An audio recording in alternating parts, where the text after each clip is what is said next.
দলীয় সিদ্ধান্ত অমান্য করে সংসদ সদস্য হিসেবে শপথ নেয়া গণফোরামের প্রেসিডিয়াম সদস্য মোকাব্বির হোসেনকে বৃহস্পতিবার অফিস থেকে বের করে দিয়েছেন গণফোরাম সভাপতি ও ঐক্যফ্রন্টের আহ্বায়ক ডক্টর কামাল হোসেন। ঐক্যফ্রন্টের কেন্দ্রীয় নেতা ও গণদলের চেয়ারম্যান গোলাম মাওলা চৌধুরী এ তথ্য নিশ্চিত করেছেন।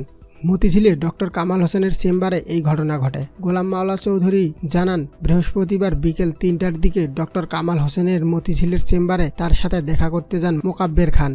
এ সময় গণফোরাম সভাপতি ডক্টর কামাল হোসেন উত্তেজিত হয়ে বলেন, বেয়াদব, বেঈমান, আমার অফিস থেকে এখন বের হয়ে যাও, আর কখনো আমার অফিসে আসবা না। এ সময় ডক্টর কামাল হোসেন তার অফিসের কর্মচারীদের বলেন, এই বিশ্বাসঘাতক বেঈমানকে কখনো আমার অফিসে ঢুকতে দিবা না।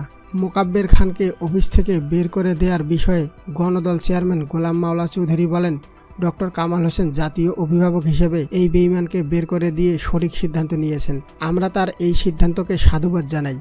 গত মঙ্গলবার দলীয় সিদ্ধান্তের বাইরে গিয়ে সংসদ সদস্য হিসেবে শপথ নিয়েছেন একাদশ জাতীয় সংসদ নির্বাচনে ঐক্যফ্রন্টের মনোনয়নে সিলেট ২ আসন থেকে নির্বাচিত মোকাব্বির খান।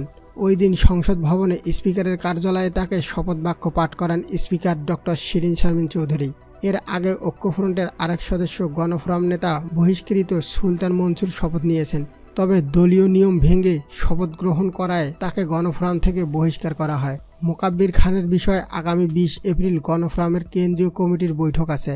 সেখানে সিদ্ধান্ত নেওয়া হবে বলে জানিয়েছিলেন দলটির নির্বাহী সভাপতি অ্যাডভোকেট সুব্রত চৌধুরী। সংবাদ মাধ্যমকে তিনি বলেছিলেন, দলীয় সিদ্ধান্তের বাইরে গিয়ে কেউ যদি শপথ গ্রহণ করে থাকে সেটি তার নিজ দায়িত্বে, এর সঙ্গে দলের কোনো সম্পর্ক নেই।